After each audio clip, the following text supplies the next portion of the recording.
Arsène Lupin, le mystérieux voyageur. La veille, j'avais renvoyé mon automobile à Rouen par la route. Je devais l'y rejoindre en chemin de fer et de là me rendre chez des amis qui habitent les bords de la Seine. Or, à Paris, quelques minutes avant le départ, 7 messieurs envahirent mon compartiment. 5 d'entre eux fumaient.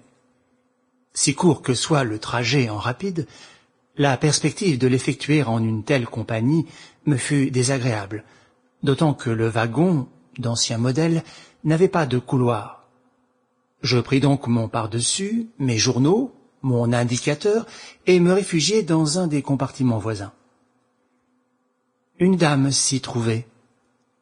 À ma vue, elle eut un geste de contrariété qui ne m'échappa point, et elle se pencha vers un monsieur planté sur le marchepied, son mari sans doute, qui l'avait accompagné à la gare.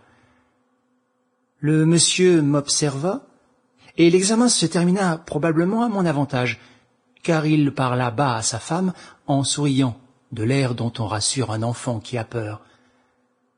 Elle sourit à son tour, et me glissa un œil amical, comme si elle comprenait tout à coup que j'étais un de ces galants hommes avec qui une femme peut rester enfermée 2 heures durant dans une petite boîte de 6 pieds carrés sans avoir rien à craindre.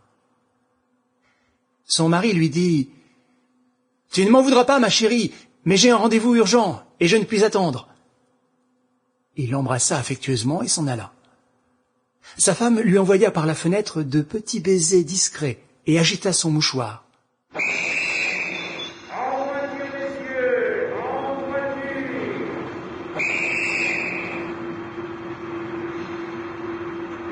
Le train s'ébranla.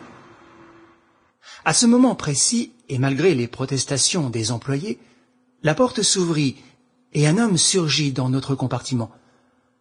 Ma compagne, qui était debout alors et rangeait ses affaires le long du filet, poussa un cri de terreur et tomba sur la banquette. Je ne suis pas poltron, loin de là, mais j'avoue que ces irruptions de la dernière heure sont toujours pénibles. Elles semblent équivoques, peu naturelles. Il doit y avoir quelque chose là-dessous, sans quoi...